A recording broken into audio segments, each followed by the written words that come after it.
Coming up next on Locked On Bucks, we preview an intra-conference showdown, the Bucks and the Sacramento Kings, the red-hot Sacramento Kings. And plus, we take a look ahead to one of these scheduling wrinkles. It is Rivals Week next week. Who is the Bucks' rival, and does it make sense? We get into that conversation next.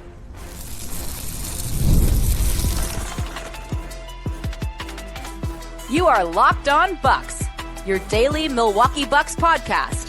Part of the Locked On Podcast Network, your team every day. Welcome into Locked On Bucks. I'm Justin Garcia, joined as always by Camille Davis. We thank you for making this your first listen of the day and for subscribing to the Locked On Bucks newsletter. If you have not done so yet, you can sign up for free at lockedondaily.com and get your day started with the all-new and free Locked On Bucks newsletter. Today's episode is sponsored by Game Time. Download the Game Time app, create an account, and use the code LOCKEDONNBA for $20 off your first purchase. The Sacramento Kings are in town tonight, Camille, and it is a surging Sacramento Kings team since making a coaching change just a couple of days after Christmas.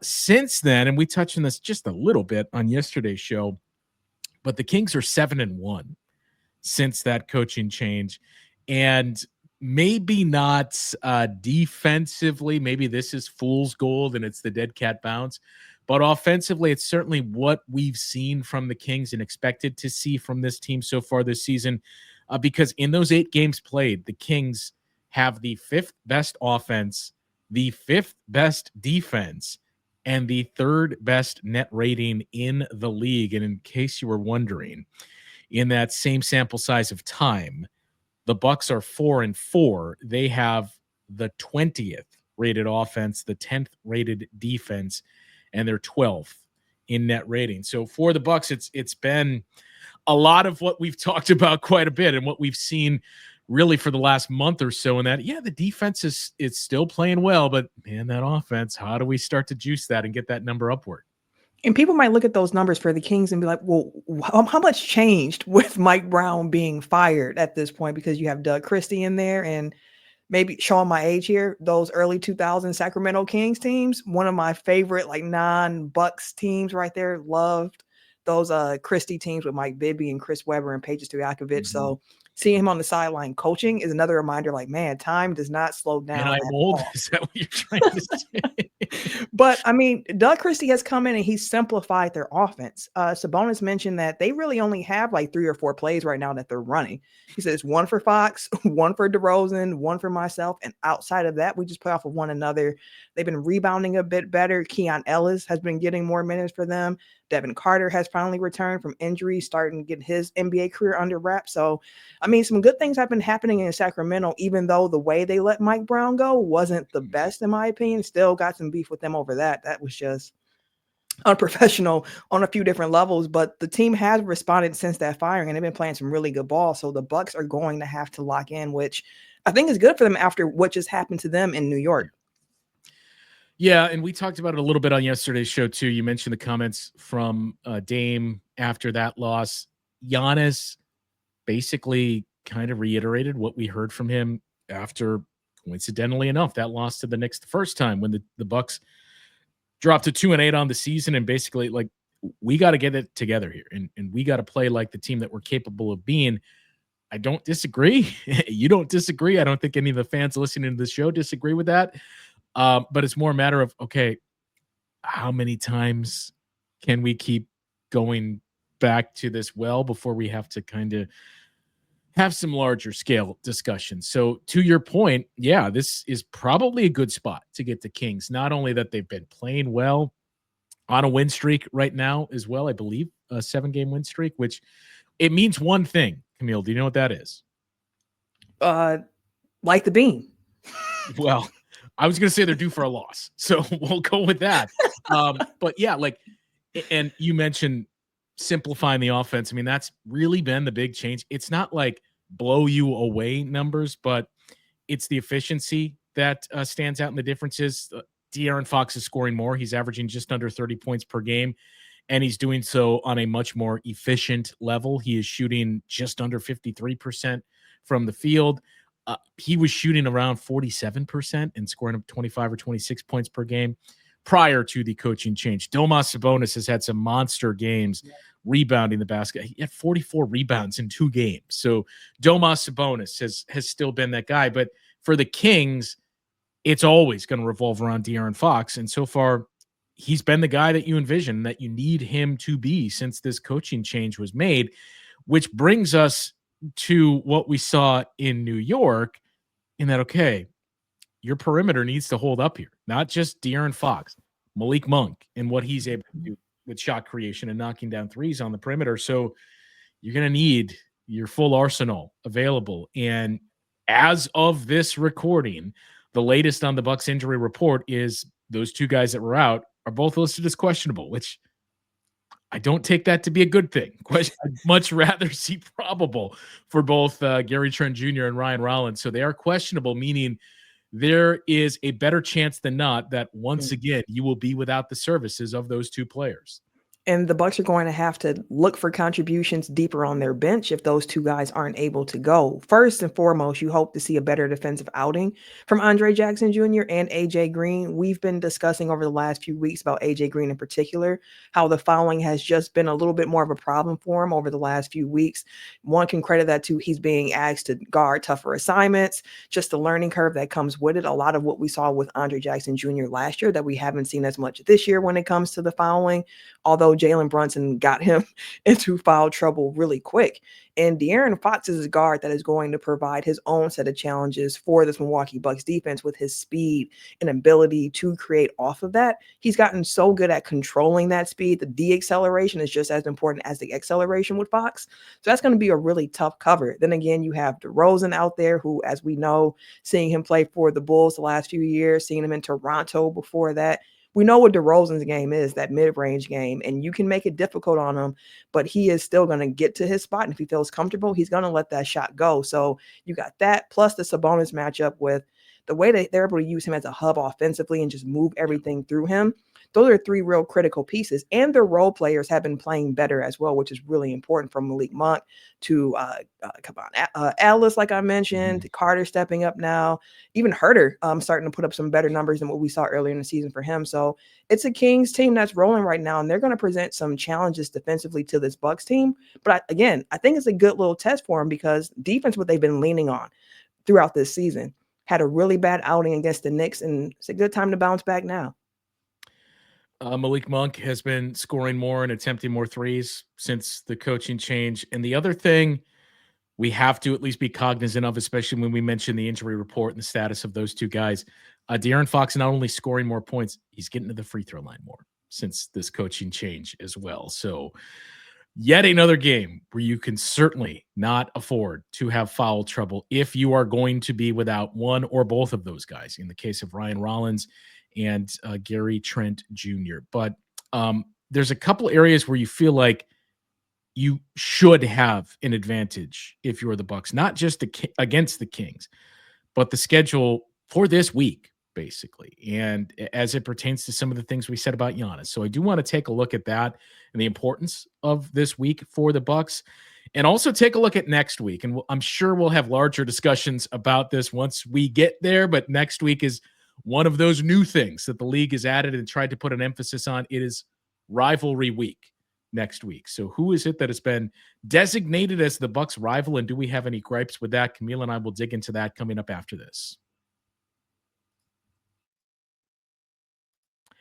Well, after the holiday hustle, there is nothing like giving your home a little TLC. I always find that decluttering and refreshing my space really helps me get back into a routine.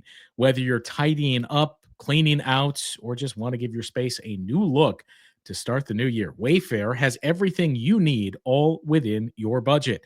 Currently looking for furniture through their huge selection, and that makes it easy to find the pieces that fit my style in the certain aspects of the aesthetics that I'm looking for. And the favorite part is the free, hassle-free delivery, even for larger items. Wayfair's site, so easy to navigate and helps you find everything you need in no time. So give your home the refresh it needs with Wayfair. Head to wayfair.com right now. That is wayfair.com, WAYFAIR.com. Every style, every home. So this Kings team, Camille, we mentioned they're playing much better defensively here. I don't know that I expect the Sacramento Kings to certainly not be a top 5 defense for the rest of the season. I know I don't expect them to be a top 5 defense the rest of the season. I don't know how much longer you're going to get that dead cat bounce with the coaching change. We saw it a little bit with the Bucks last year, maybe not in terms of the record with the road trip that started things for Doc, but that was the thing you noticed that, man, the defense is playing a lot better and this team looks legit. So I do imagine that to start to come back down to the pack. And, you think about Giannis specifically. We talked yesterday about the one thing that stood out about Giannis's play of late has been the efficiency struggles. Again, this is assuming the right hand is not bothering him, because if that is, I don't know if these are get right games, but you look at those defenses. Sacramento Kings don't really pose much of a threat in terms of the rim protection. The Orlando Magic do, but we just saw Giannis erupt for 41 points against them last week. At the end of the week, the Toronto Raptors do not. I mean, that's where Giannis suffered this injury, but Giannis has had some big games against the Raptors. In the end of the week, the Philadelphia 76ers, who have not really figured things out, their defense has been playing much better, but Joel Embiid has not played for quite some time. And it's not just he's not going to play on night 2 of a back-to-back. It's been other things that have popped up. A knee sprain, I believe, was the latest that has kept him out for a couple of games now. There's a decent chance you may not have Joel Embiid in that game. So when you look at this schedule this week, assuming there's no issues that he's dealing with and lingering effects, I think it's a pretty good opportunity for all the conversations we've had of, man, what's happened to Giannis's efficiency to kind of start to go by the wayside and at least 3 get-right games on the calendar for him. Yeah, a lot of teams tend to have a Giannis problem. Like, how do you really stop Giannis? A lot of teams can't do that. And I think another area for this Kings game in particular that I think can be kind of like a get-right moment for this Bucks team, free throws. Like, we've talked about how the Bucks have been a team that gets to the free throw line a lot. In nature, when you have Giannis and you have Dame, that tends to happen because you have 2 guys who are really adept at drawing fouls, getting to the free throw line. And since the Kings made their coaching switch, according to Cleaning the Glass, they're 29th in free throw rate defensively. So they give up some free throws to other teams. But meanwhile, the Bucks offensively have been 26th in free throw rate. So they haven't been getting to the free throw line a lot since the Kings made that change. So over their last 8 games for the Milwaukee Bucks. And I think that this game against the Kings provides a matchup for them to be able to take advantage of that, in large part due to Giannis getting to the free throw line, seeing if refs are messing with Dame and what he is trying to get called on him. But I do think this matchup provides that free throw get right thing for the Bucks, in addition to Giannis being able to kind of get right. Sabonis is really like the biggest body that the Kings can throw at Giannis. So that's going to be really interesting. And I do wonder, because the Kings are a bit of a smaller team, if we see the Bucks match that and they play a little bit smaller throughout that matchup as well. One thing that we've talked about as well with the Bucks is just like they have a little bit more versatility this season than what they had last year, meaning you have some different options on how you want to play. Now, one can argue that all the ways that they're looking to play aren't the most effective, but they do have more pitches they can throw this season than they had last year. So in this Kings game, I wouldn't be surprised to see some more of that small ball lineup with Giannis at the 5 a little bit more often, just given how small the Kings are as well. And it's interesting too, because I suppose a bad job by me that you say, well, this is a get right opportunity. By the numbers, we do need to point out the Kings have actually been okay since this coaching change in their defense at the rim. They don't give up a high volume of those attempts. Now, I think part of it is you got to examine it a little further, and it's the chicken or egg theory. They give up a ton of threes and they give up a ton of 3-point makes. So I think it's not so much, hey, they do a good job of protecting the rim. It's, well, if I have these looks that are worth 1 more point, I'm just going to take these instead. But their defense, their defensive efficiency in those shots at the rim has improved since the coaching change. They're still in the middle of the pack, but oddly enough, they've been better than the Bucks in those 8 games. That I think the Kings are 14th, the Bucks are 16th. So it's still I'll believe it when I see it, when I see that the Kings are able to wall off Giannis and prevent him from getting to the rim. And that may be the biggest thing that this team just needs. All right, let's just get one of those games where Giannis may be similar to what he did against the Magic. And granted, it took some work with the bodies that the Magic have, but Giannis erupts for 40 points and makes it look easy, and this offense is clicking, and we're slowly starting to forget about a lost day in New York against the Knicks. I would love to see that. I'm also curious to see how they're going to look to play Dame as well in this game, because we've seen other teams just throw bigger bodies at Dame. Like, hey, you try to beat this, we're going to try to just throw some size at you and see how you handle that. And for this Kings team, they could throw a little size at them if they want to go with like Keegan Murray to start on him. He's about 6'7", 6'8", so you could go that route. But again, they also have those smaller guards that can really cause some problem with Keon Ellis, Devin Carter. So I'm curious to see what the game plan is going to be with Dame as well defensively from the Kings and how they look to play him, and to see how he's able to get to his shots as well in this matchup, because the Kings do pose an interesting challenge in the backcourt. I feel a little bit more confident about like the matchups that Giannis is going to be able to see in this game. But like Dame, I think they're going to show a lot of bodies at Dame, so he's going to have to really get in his bag. And if he can get to the free throw line, I think that'll help a lot. That's part of why I think Jalen Brunson was able to get going against the Bucks on, was it Sunday against the, in New York.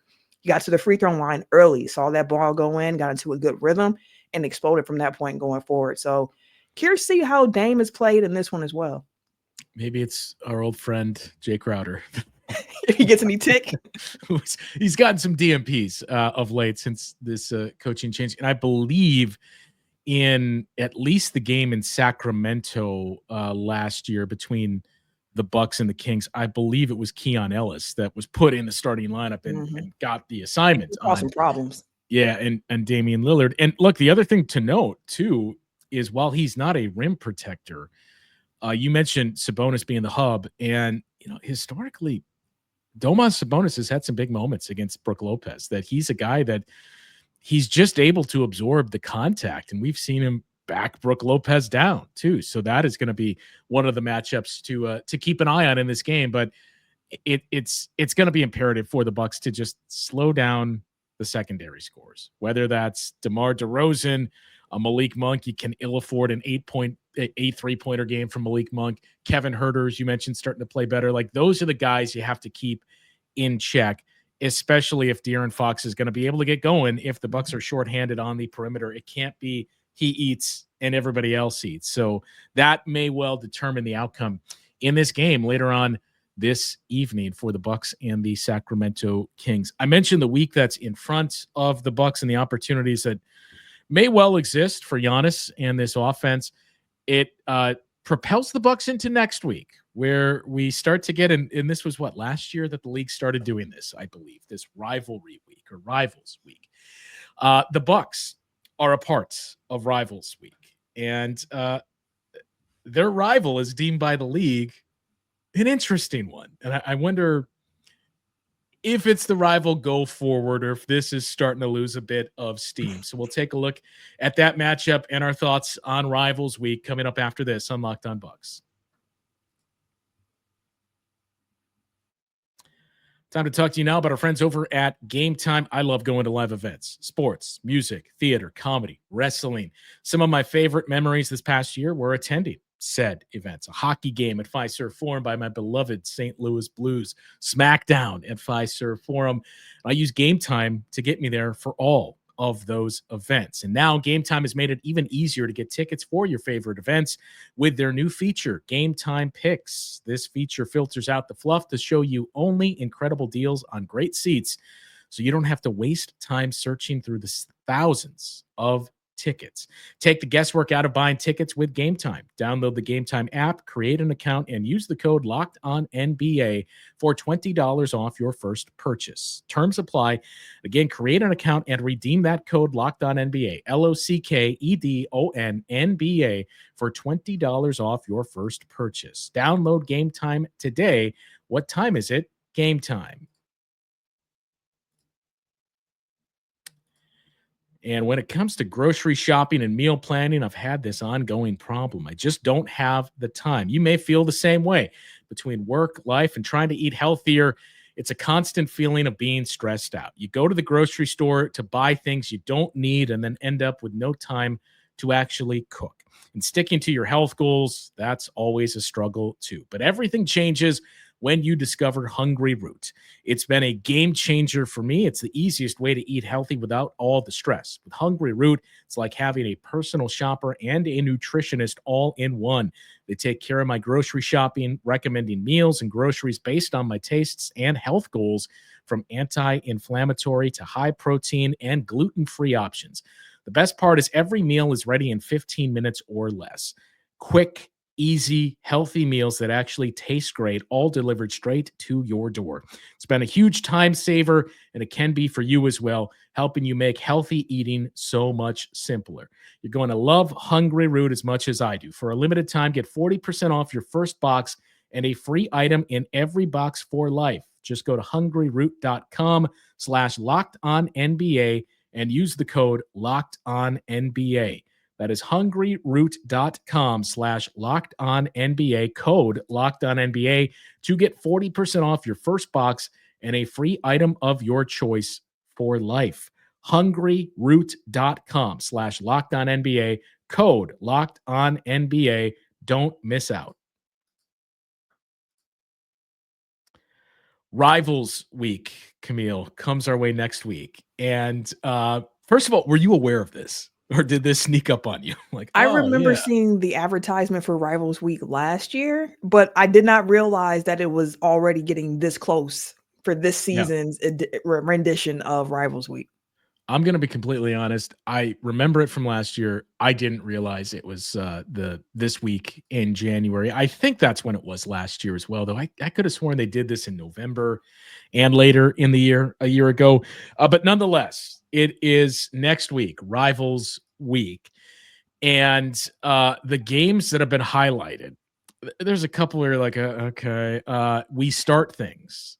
The New York Knicks and the Brooklyn Nets. I mean, great. You both play in New York. I Right. don't know who, even people that live in New Not York, much heat there. who's interested in seeing that one. That same day, January 21st, the 76ers and the Denver Nuggets, which brings the easy, low-hanging fruit and the jokes to make, Camille. Like, well, great, it's a rivalry week, but Joel Embiid is not going to play if it's a game between the Sixers and the Nuggets. You got the Timberwolves and the Mavericks, of course, the playoff series a year ago. The Warriors and Kings should be an interesting one. I'm going to gloss over the Bucks for a moment. The Celtics and Lakers, that makes sense. Pels and Grizzlies, feels like let's just try to make this a thing and make this happen. You got the Nuggets and Timberwolves, again, the playoff series from a year ago. Took a little bit of the shine off of it with the off seasons from both teams this year, but yeah, I'll buy that. Celtics Mavs. I mean, look, it's a finals rematch. I think we're playing fast and loose with calling this a rivalry. That's not really a rivalry. Lakers Warriors, sure, sign me up for that one. That is January 25th, and the name or the team game we didn't get to is January 23rd. So, 1 week from Thursday, the Bucks and the Miami Heat. First of all, is this the Bucks rival? I mean, they've met in 3 of the last 5 playoffs, sure, and the Heat have won 2 of those 3. Is this the Bucks' number 1 rival? They're one of the Bucks rivals, I would definitely say. I think a lot of people also look to Boston because of just the history that the Bucks have had with Boston, and Boston's been the top team. The Bucks have been chasing that. But I think it's fair to still say it's Miami. I think the new addition into that fray would be the Pacers if you want to go more recent. You know what I mean? Say, like, let's make this easy. Just do the Bucks and the Pacers after what happened last year. Especially if you have like things that they're doing throughout the week as well that are based on what happened last year. So like if that's what you're basing it off of and you're trying to build on that, then Pacers Bucks would have made a bit more sense. Heat Bucks is more of like you mentioned, they've met in the playoffs with 3 of the 5 last years. It's been a history. Like they've built that rivalry through the playoffs, which is like the old school way of really building a rivalry, seeing the same teams, having those battles, going head to head. And my question back to you is like, If Jimmy Butler isn't there, does it have the If same did you shine? say if? Like without Jimmy Butler, does the matchup have the same shine? Because a lot of the Heat Bucks rivalry has been like Jimmy Butler has been killing the Bucks in the playoffs outside of the year when the Bucks went to the finals and they were able to, sweep through Miami really And quick. Bryn Forbes outscored Jimmy Butler.